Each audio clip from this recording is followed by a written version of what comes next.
kept my camera off. Just another silent observer in the quarterly board meeting. Marcus, my older brother, stood at the head of the mahogany conference table in his tailored Tom Ford suit, gesturing confidently as he presented his vision for expanding the family's manufacturing company into new markets. He had no idea I was on the call. He never did. "We need bold leadership," Marcus continued, his voice carrying that particular tone he'd perfected since childhood. The one that said he was the chosen one, the capable one, the one who actually mattered. Not the kind of person who can't even balance a checkbook. I took a sip of my coffee. Ethiopian single origin from a small roaster in Seattle. $47 per pound. I bought it by the case. Growing up, Marcus was everything. I was nothing. When Marcus was 12 and I was 9, Dad brought home report cards from our private school. Marcus had straight A's. I had A's and 1 B+ in math. "This is what excellence looks like," Dad said, holding up Marcus's report card at dinner. He put mine face down on the table. "Tegan, you need to work harder. Your brother never disappoints us." Mom nodded, cutting into her chicken. "Marcus is just naturally gifted. Some people have it, some don't." I was 9 years old. When Marcus was 16, Dad bought him a BMW 3 Series for his birthday. Midnight blue, leather interior, the works. The whole family went to the dealership to watch him get the keys. When I turned 16, Mom handed me a Metro card at breakfast. "You'll need this for school," she said. "The bus is very reliable." Marcus laughed from across the table. "Maybe when you prove you're responsible, Dad will consider it."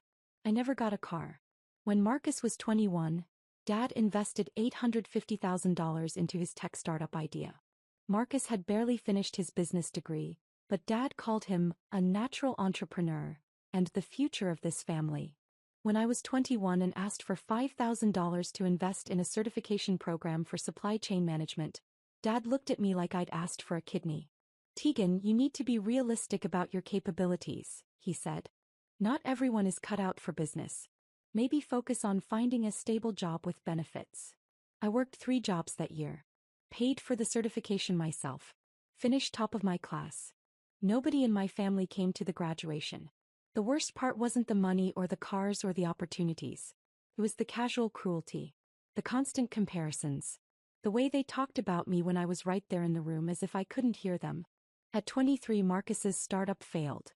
He'd burned through Dad's $850,000 in 18 months. Dad called it a valuable learning experience, and immediately hired him as VP of Operations at Carson Manufacturing, our family's industrial equipment company. At 23, I was working as a logistics coordinator at a warehouse, making $43,000 a year. "At least you have a job," Mom said when I mentioned I was considering night school for my MBA. "Not everyone needs to be ambitious. Someone has to do the regular work." That was 7 years ago. What my family didn't know, what they'd never bothered to ask about, was what happened after those warehouse shifts ended. I didn't go home and watch Netflix. I didn't go out drinking with friends. I went to a studio apartment I'd rented under an LLC and I worked. That logistics coordinator job taught me something the MBA never would have. I could see inefficiencies everywhere. Supply chain bottlenecks, routing problems, inventory waste. And I was really good at fixing them. At 24, I started consulting on the side. Small stuff. A local restaurant needed help managing their food supply vendors. I charged $500 and saved them $3,200 a month. They told their friends. By 25, I had 12 clients. All small businesses. All paying between $800 and $2,000 a month for supply chain optimization. I was making more from consulting than my day job, but I kept the warehouse position. It was my cover. At 26, a mid-sized manufacturing company hired me to audit their entire operation. I found $1.7 million in annual waste. They paid me $95,000 for 3 months of work and asked if I wanted to join full-time. I said no. I had a better idea. I incorporated Meridian Supply Solutions. Just me working from that studio apartment, taking contracts from companies who needed their operations fixed. I was anonymous. They hired the company, never met me in person. Everything was remote consulting, detailed reports, implementation guides. The business grew fast. Really fast. At 27, Meridian pulled in $890,000 in revenue. I netted $510,000 after expenses. At 28, I hired my first employees. 2 logistics specialists, 1 data analyst. Revenue hit $2.1 million. At 29, we landed a contract with a Fortune 500 manufacturer. That single contract was worth $4.7 million over 2 years. I still lived in a modest apartment. Drove a 7-year-old Honda Civic. Wore clothes from Target. My family had no idea. At 30, Meridian Supply Solutions was valued at $67 million. We had 43 employees. We'd optimized supply chains for 18 major corporations. I own 100% of it. But I was just getting started. 6 months ago, something interesting crossed my desk. Carson Manufacturing, my family's company, the one Marcus ran as VP of Operations, the one Dad had built over 30 years, was struggling. Their supply chain was a disaster. Costs were ballooning. Delivery times were terrible. Major clients were threatening to leave. The board was looking for solutions. They'd heard about a consulting firm called Meridian Supply Solutions that specialized in exactly this kind of operational rescue. They reached out. I took the meeting. Video call, camera off. I sent my director of operations to handle the face-to-face presentations. I stayed in the background analyzing their data. Their problems were worse than I'd expected. Marcus had made decision after decision that prioritized short-term appearances over long-term sustainability. He'd chosen vendors because they took him to nice dinners, not because they were cost-effective. He'd ignored warnings from his operations team because he trusted his gut. The company was bleeding $340,000 a month in preventable waste. I could fix it in 6 weeks. But I had a different idea. Carson Manufacturing's board was desperate. The company was family-owned, but there were outside investors who held minority stakes. Dad owned 45%, Mom owned 12%, Marcus owned 8%. Various board members and early investors owned the remaining 35%. The board wanted to bring in outside management. Dad refused. "This is a family business," he said in the meeting I listened to remotely. "My son will turn it around." Marcus had been given 4 months to improve the numbers. He'd failed. Costs were up another 7%. That's when I made my move. Not as Tegan Carson. As Meridian Supply Solutions. I approached the minority shareholders privately. Offered to buy their stakes at a 22% premium over current valuation. They jumped at it. I bought 35% of Carson Manufacturing for $18.3 million. Then I approached my mother. Through a lawyer anonymously. Offered to buy her 12% stake for $6.8 million. A 25% premium. She'd never cared about the business anyway. She sold within a week. That gave me 47%. The final piece was harder.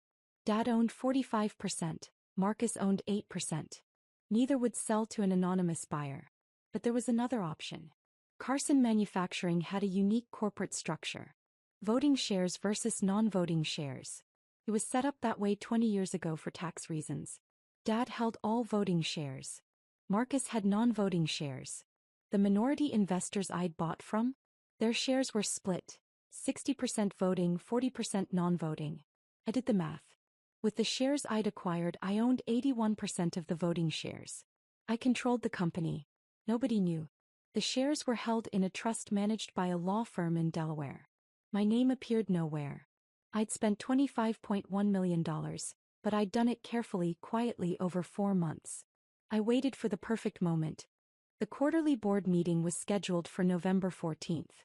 A Tuesday. 2 p.m. Eastern.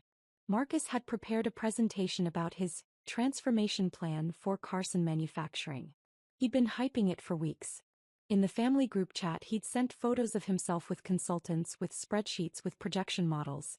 "This is going to revolutionize the company," he texted. Dad's vision, executed properly.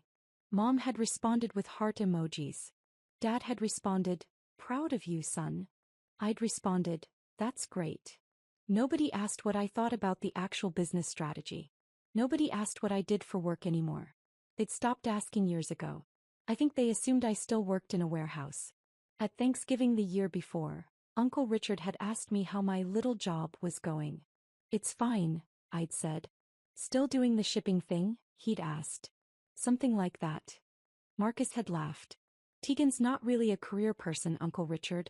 She's she's happy where she is. I'd smiled. I am happy. That was the truth. I was very happy. The day before the board meeting, I called Marcus. It was the first time we'd spoken directly in 3 months. Hey, I said. I saw you're presenting tomorrow. The quarterly meeting. Yeah, he said.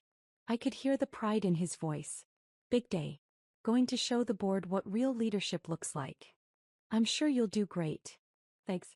Hey, you should come by for dinner sometime. Mom keeps asking about you. Does she? Well, she mentions you sometimes. I'll think about it. Cool. Hey, I gotta run. Conference call with some potential investors. Good luck tomorrow, Marcus. Thanks, sis. He hung up. I looked at the documents on my desk. Transfer papers. Corporate governance filings. Legal briefs prepared by 3 different law firms. Tomorrow was going to be very interesting. I dialed into the board meeting at 1:55 p.m. Camera off, microphone muted. Just another anonymous observer. The system showed me as M. Solutions Observer. The conference room came into view. 12 board members around the table. Dad at one end looking older than I remembered. Gray at the temples now, deep lines around his eyes. He'd aged a lot in the past year. Marcus stood at the other end, a clicker in his hand, his presentation already loaded on the screen. He looked confident. He always looked confident. The meeting began with standard business. Financial reports. Operational updates. The numbers were bad. Revenue down 11% year-over-year. 3 major clients had left. Operating costs were up 23%. Marcus waited for his moment. Now, the board chairman said, we'll hear from Marcus Carson about his operational transformation plan. Marcus smiled. Thank you. What I'm about to present is going to secure this company's future for the next decade. He clicked to the first slide.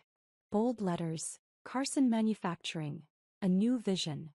I took notes. Professional habit. Marcus walked through his plan. Consolidate vendors. Renegotiate contracts. Implement lean manufacturing principles he'd clearly just learned about. The buzzwords were impressive. The substance was thin. But the board nodded along. These were business people who wanted to believe. Who needed to believe. The key, Marcus said, clicking to a slide showing projected savings, is decisive leadership. Not committees. Not consultants. Not people who overthink every decision. A few board members glanced at each other. My father built this company on gut instinct and bold choices, Marcus continued. That's what I'm bringing back. No more analysis paralysis. No more hesitation. He clicked to the next slide. Estimated annual savings, $8.7 million. I almost laughed. The number was fiction. Pure fantasy based on assumptions that would never hold in reality. These savings, Marcus said, come from cutting unnecessary overhead. Streamlining decision-making. Eliminating redundancy. Eliminating what redundancy? One board member asked. Middle management bloat. Unnecessary consultants. People who don't add value. Can you be more specific? Marcus smiled. I can, but I want to address something first. He set down his clicker. There's been some concern about my qualifications. About whether I have the experience to lead this transformation. The room shifted. Several board members looked uncomfortable. I want to address that directly, Marcus said. I've spent 8 years in this company. I know every inch of our operations. I know our vendors, our clients, our processes. What I don't have is some fancy consulting background or a wall of certifications from people who've never actually run a business. He was on a roll now. The confident, dismissive Marcus I'd known my whole life. The board has discussed bringing in outside consultants, he continued. Specifically, there's been talk about this firm, Meridian Supply Solutions. Some of you have been very impressed with their pitch. He clicked to a new slide. It showed Meridian's logo and our tagline, Operational Excellence Through Data-Driven Solutions. My heart rate didn't change. I'd expected this. Here's what I know about Meridian, Marcus said. They're expensive. They're slow. They come in, analyze everything to death, and present reports that look impressive but don't actually change anything. I've seen it a dozen times. The board chairman cleared his throat. Marcus, we've reviewed their proposal. It's quite comprehensive. I'm sure it is. But here's the thing. Marcus leaned forward on the table. Do we want to pay outsiders millions of dollars to tell us what we already know? Or do we want someone who actually cares about this company to fix it? Several board members nodded. My father didn't build Carson Manufacturing by hiring consultants, Marcus said. He built it by trusting his judgment, by taking risks, by being bold. That's what this company needs now. Not some anonymous firm that'll study us for 6 months and then leave. He clicked to his final slide. Carson Manufacturing, family leadership for a strong future. I'm asking this board, Marcus said, to trust me. Give me 6 months. If I don't deliver these numbers, I'll step down. But I know I can do this. This company is in my blood. Dad was smiling. Proud. The board chairman looked around the table. Any questions for Marcus? A woman I recognized as the CFO raised her hand. What about the supply chain issues? 3 vendors have threatened to terminate contracts because of payment delays. Marcus waved his hand. That's just posturing. They need us more than we need them. I'll handle it. And the client losses? Another board member asked. Clients leave sometimes, Marcus said. That's business. We'll replace them. With what pipeline? I have relationships. Trust me. The room was silent for a moment. Then Marcus said something I'd been waiting for. Look, I know some people in this company don't think I'm qualified. My own sister couldn't manage a coffee shop, and even she probably thinks she could do better. A few uncomfortable laughs. But the difference is, Marcus continued, I'm actually here. I'm doing the work. I'm not some armchair quarterback with opinions and no experience. My sister, she's a sweet person, but she's financially illiterate. She doesn't understand business. She never has. I unmuted my microphone. Interesting perspective, I said. The room froze. Who? Marcus looked around, confused. Who said that? This is Solutions, I said. Observer line. This is a closed meeting, Marcus said. Board members only. The corporate lawyer, a man named Edmund Peters, cleared his throat. He looked uncomfortable. Very uncomfortable. Actually, Edmund said, Solutions has observer rights as of 3 weeks ago. What? Marcus looked at his father. Dad shrugged. It's standard, Edmund said. New significant shareholders are granted observer status in the corporate bylaws. How significant? Marcus asked.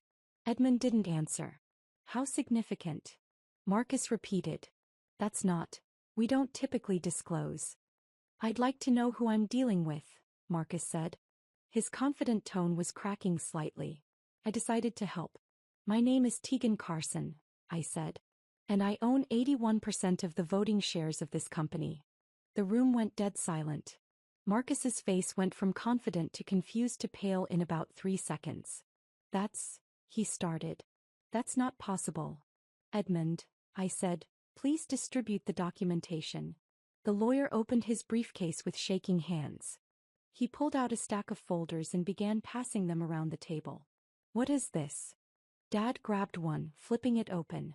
Share transfer documentation, Edmund said quietly. All legally executed over the past 4 months. Meridian Supply Solutions established a trust specifically to acquire Carson Manufacturing shares. The beneficial owner of that trust is Miss Tegan Carson. Marcus grabbed a folder from the person next to him. His hands were shaking. You bought. He couldn't finish the sentence. I bought shares from the minority investors, I said calmly. I bought Mom's shares. And because of the voting structure you set up 20 years ago, Dad, I now control 81% of the voting rights. Dad's face had gone pale. Your mother sold? For $6.8 million, I said. A very fair price. This can't be legal, Marcus said. Edmund, this can't be legal. It's entirely legal, Edmund said. I've reviewed all the documentation. Multiple times. It's airtight. The CFO was staring at her folder, lips moving as she read. Finally, she looked up. Tegan Carson. You're the founder of Meridian Supply Solutions. Yes, I said. The Meridian Supply Solutions? The one that restructured Telford Industries. Yes. And Cascadian Manufacturing? Yes. Anne, she flipped through papers, you're currently valued at $67 million? $73 million as of last month's valuation, I said. We landed 2 new Fortune 500 contracts. The room was silent except for papers rustling as board members read through the documents. Marcus was staring at the table. His presentation, Carson Manufacturing, Family Leadership for a Strong Future, was still projected on the screen behind him. I don't understand, Dad said finally. His voice sounded small. You work in a warehouse. I did, I said. 7 years ago. I left that job 6 years ago when my consulting revenue exceeded $400,000 annually. But you never said. You never asked. Mom's voice came from Dad's phone. She was conferenced in remotely. Tegan, honey, why didn't you tell us? Would you have believed me? I asked. Silence.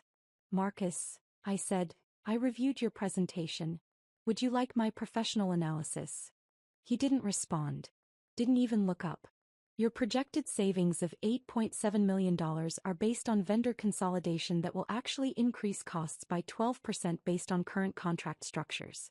Your lean manufacturing principles are 20 years outdated. And your timeline assumes zero implementation resistance, which is statistically impossible. I paused. You would bankrupt this company in 18 months. Dad found his voice. Now wait just a minute. I'm not finished, I said. Not rudely. Just factually. Edmund, please distribute the second set of documents. More folders. These were thicker. This is Meridian's actual proposal for Carson Manufacturing, I said. Based on a complete operational audit we conducted over the past 3 months. We identified $11.2 million in annual savings with 94% confidence based on comparable restructures. Implementation timeline is 14 weeks. Success metrics are defined and measurable. The CFO was speed reading. This is incredibly detailed. Page 43, I said.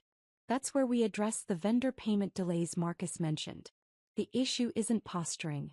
It's a cash flow problem created by accounts payable restructuring that happened 8 months ago. Marcus's initiative. Marcus's head snapped up. That was to improve efficiency. It added 17 days to payment processing and violated early payment discount terms worth $340,000 annually. Page 44. The CFO found the page. Her eyes widened. Oh my God. The client losses, I continued. Page 61. All 3 were direct results of delivery delays caused by the vendor consolidation Marcus initiated last year. We have the email chains. Board members were flipping through pages frantically. Everything Marcus proposed today, I said, would accelerate the problems he's already created. Everything in Meridian's proposal solves them. Edmund cleared his throat.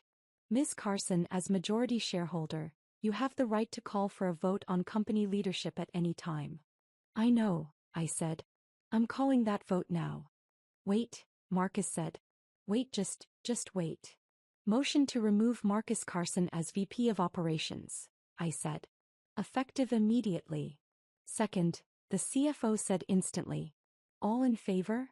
Edmund asked. 8 hands went up. Only Dad and 1 other board member, Dad's old college friend, kept their hands down. Motion passes, Edmund said quietly. Marcus's face crumbled. He looked at Dad. Dad.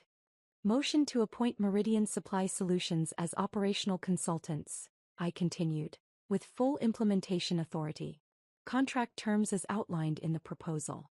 Duration 14 weeks with option to extend. Second, the CFO said again. All in favor? 9 hands this time. Only Dad abstained. Motion passes. The room was silent. Finally, I said, motion to restructure executive leadership. I'm recommending we hire a professional CEO with manufacturing experience. Dad remains as chairman emeritus with advisory capacity but no operational authority. Dad stood up. Tegan, please. All in favor? 10 hands went up. Even Dad's college friend. Motion passes, Edmund said. I took a breath. The board meeting is adjourned.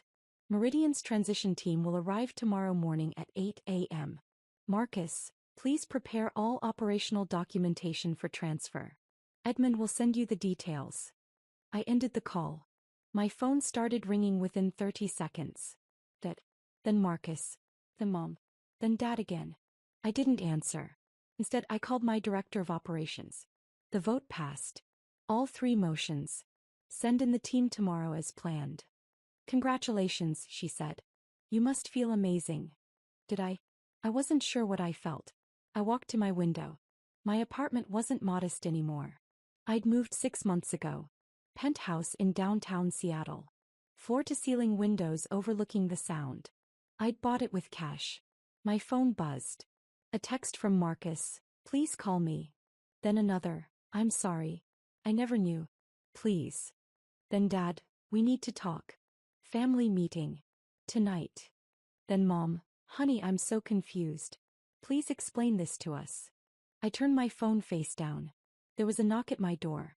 I wasn't expecting anyone. I checked the video doorbell. A woman stood there. Professional attire, briefcase. I didn't recognize her. I opened the door. Miss Carson? I'm Jennifer Walsh. I'm a reporter with Forbes. I'm working on a story about emerging business leaders in operational consulting. Your name came up. Would you have time for an interview? I smiled. How did you get my address? I'm very good at my job. Fair enough. Give me your card, I said. I'll have my assistant reach out. He handed me a card. The story is about people who built empires quietly. Behind the scenes. I think you'd be perfect for it. I'll think about it. She nodded and left. I closed the door. My phone was ringing again. Dad. I answered this time. Tegan, he said. His voice was rough. Please. Come to the house.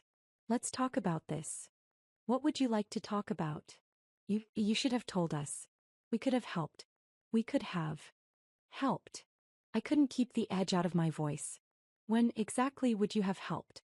When I was 9 and you told me I disappointed you. When I was 16 and Marcus got a BMW and I got a bus pass. When I was 21 and you called me unrealistic. That was just, you were trying to keep me in my place, I said. And it worked. I stayed invisible. I stayed quiet. I built everything alone because I knew you'd never believe in me anyway. That's not fair. Marcus called me financially illiterate in front of your board today. Silence. You smiled, Dad. I saw you smile. I didn't know. You never know. You never asked. In 7 years, did you ever once ask me what I did for work? What I was working on? If I needed anything? You thought I was nobody. A failure. Someone to feel sorry for. No, Dad said, but his voice was weak. I need to go, I said. Meridian's team starts implementation tomorrow. I have to prepare. Keegan, please. You're my daughter. Yes, I said. I am. Remember that next time you're deciding which child disappoints you. I hung up. The implementation went perfectly. Meridian's team identified even more savings than projected. $13.1 million annually. We renegotiated vendor contracts, restructured the supply chain, implemented new inventory systems, and trained the entire operations staff. Carson Manufacturing's quarterly numbers came out today. Revenue up 8%. Operating costs down 31%. 2 major clients had returned. 3 new clients had signed. The board sent me a formal thank you letter and a bonus check for $980,000. I donated the check to a scholarship fund for women in supply chain management. Marcus sent me an email last week. Tegan, I know sorry isn't enough. I've been thinking a lot about how I treated you. How we all treated you. You deserved better. You deserved support. Instead, we gave you nothing but criticism. I'm starting therapy. I'm trying to understand why I needed to tear you down to feel good about myself. I don't expect forgiveness. But I wanted you to know I see it now. I see what we did to you. And I'm ashamed. Marcus. I read it 3 times. I didn't respond. Mom called yesterday. Your father wants to have dinner. All of us. To talk. I'm busy, I said. Tegan, we're family. Family is supposed to support each other, I said. Not compete. Not compare. Not dismiss. We made mistakes. You made choices, I corrected. Choices to believe Marcus over me. To invest in him and not me. to celebrate his mediocrity and criticize my excellence. Those weren't mistakes. Those were decisions you made every single day for 20 years. What do you want from us? Mom asked. Her voice cracked. Nothing, I said. I don't want anything from you. I built a life without you. I have people who believe in me, who support me, who ask about my work and celebrate my success. I don't need you to suddenly start caring now that it's impressive. We always cared. No, he didn't. But it's okay. I learned to care about myself. I meant it. Today I'm in my office at Meridian. Corner office, 20th floor, view of the water. My team is 47 people now. We just signed a contract with a major aerospace manufacturer. $8.7 million over 3 years. My assistant knocked on my door. Miss Carson, your 2 p.m. is here. The mentorship program candidates. Right. I'd started a program 3 months ago. Full scholarships for women from low-income backgrounds who wanted to study supply chain management. We accepted 8 this year. Today they were touring the office. Send them in, I said. 8 women walked in. Ages ranging from 19 to 34. Different backgrounds, different stories, but the same hunger I'd had at their age. Welcome to Meridian, I said. I'm Tigen Carson. And I want to tell you something important. You belong here. No matter what anyone has told you about your capabilities, your intelligence, your potential, you belong here. Success isn't about being the chosen one. It's about choosing yourself. They listened. I told them my story. Not all of it, but enough. When I finished, a woman in the back, maybe 25, wearing a Target blazer I recognized because I'd owned the same one, raised her hand. Did you ever forgive them? She asked. Your family. I thought about it. I forgave myself, I said finally, for believing them when they said I wasn't enough. That was the forgiveness that mattered. She nodded, understanding. After they left, I stood at my window looking out at the city. My phone buzzed. A text from Marcus. Saw the Forbes article. You deserve it. I'm proud of you. Even if I have no right to say that. I almost deleted it. Instead I typed, thank you. Maybe someday we'd have a real conversation. Maybe someday I'd be ready to let them back into my life in some small way. But not today. Today I had a business to run. A team to lead. A scholarship program to expand. Today I was exactly who I'd built myself to be. And that was more than enough.